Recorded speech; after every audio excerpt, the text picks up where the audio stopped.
안녕하세요. 청산별곡입니다. 오늘은 산마늘을 소개해 드리려고 합니다.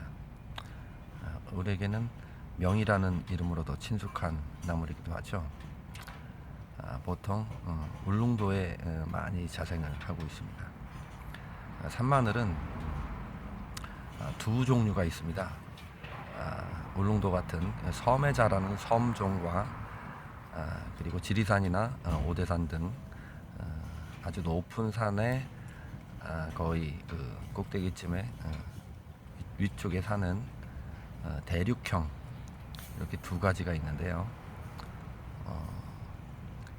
섬종은 울릉도에 나는 섬종 같은 경우에 이것도 섬종입니다만 잎이 이렇게 상당히 넓습니다.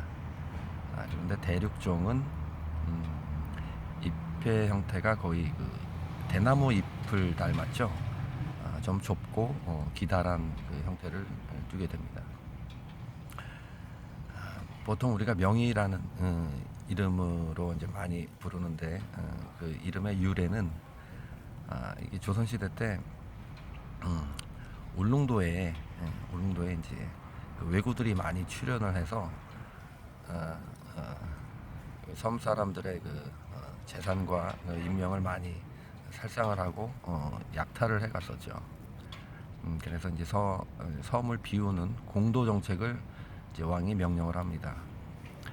그래서 섬을 일시 비우게 됐다가 숙종 때 장희빈으로 우리가 잘 알려진 장희빈의 남편이시죠. 숙종 때 우리나라의 영토 주권을 다시 찾기 위해서 이주민을 보냅니다.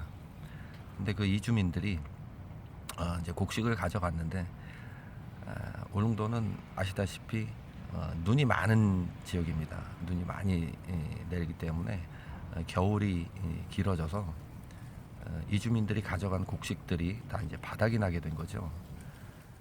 그래서 이제 이 사람들이 이제 이른 봄에 눈 속을 헤매다가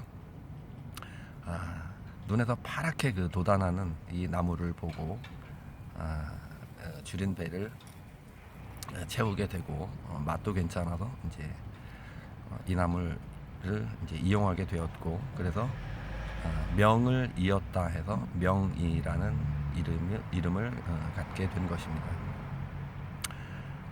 보통 우리가 알고 있는 그 동그란 마늘 있지 않습니까? 우리가 삼겹살에 싸 먹는 그 나물은 그 마늘은 임진왜란이 지난 이후에 무, 배추, 고추와 함께 전래돼서 들어온 그런 외래종이죠. 우리가 예전부터 먹어왔던 마늘, 그 마늘이 바로 이 산마늘입니다.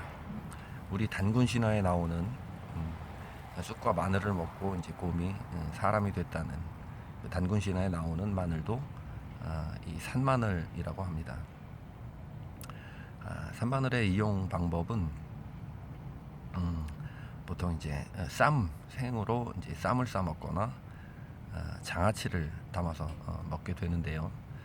그 이제 맛이 보통 그 서양 사람들이 그 마늘 향을 싫어하지 않습니까? 그래서 우리나라 운동 선수들이 이제 외국에 이렇게 이제 픽업이 돼서 가게 되면 한국 사람들한테 마늘 냄새가 난다고 이제 되게 싫어하는데, 그 동그란 마늘에 있는 그 아린 맛과 그 향기가 산마늘에는 거의 없습니다. 그래서 외국인들도 이제 즐겨 먹을 수 있는, 앞으로는 즐겨 먹게 될 그런 나물이라고 이제 확신을 합니다.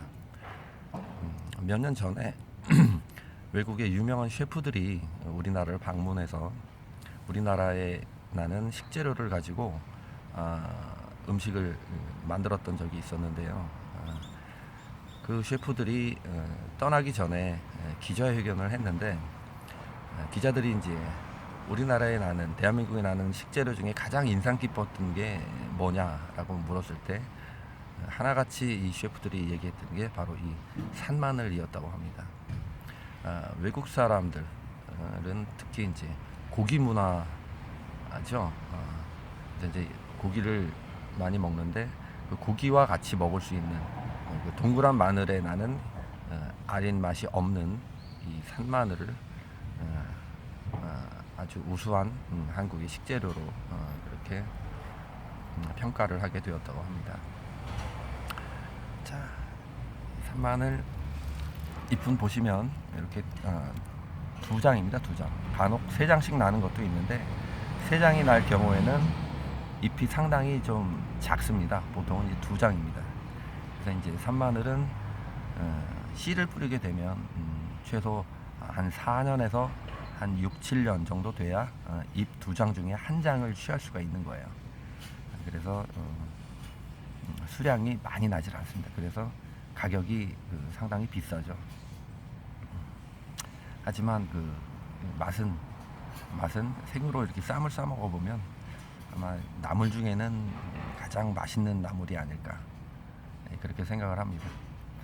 그리고 이제 보통 우리나라에 유통되는 산 마늘을 보면 거의 중국산이 이제 주를 이루고 있는데 그 이유는 중국 사람들은 산마늘이나 이런 곰치를 비롯한 이런 산나물들을 거의 먹질 않습니다. 그래서 이 사람들은 이제 우리나라에 이제 수출을 보내면서 소금에 절여서 보관 방법이 이제 제일 간단하고 저렴한 게 염장법이죠. 그래서 소금에 절여서 이제 우리나라에 수출을 하게 되는데 이제 그 과정에서 이제 이 산마늘의 독특한 맛과 향이 거의 다 날아가게 되죠. 근데 이제 처음 산마늘을 접해 보시는 분들은 맛이 이제 훌륭하다고 이제 말씀은 하시겠지만 중국산을 드셔도 맛이 훌륭하다고 생각하겠지만 국산을 한 번이라도 드셔보신 분들이라면 국산과 중국산을 100% 구별해 내실 수가 있을 겁니다. 물론 우리나라에 나는 이 산마늘이나 중국에 나는 산마늘이 원초는 같습니다. 원종은 같지만 지금 말씀드린 대로 그런 염장을 해서 오기 때문에 염기를 빼고 이제 음식을 만드는 과정에서 향이 많이 날아가는 거죠. 오늘은 산마늘에 대해서 설명을 드렸습니다. 다음 시간에 뵙겠습니다. 청산별곡이었습니다.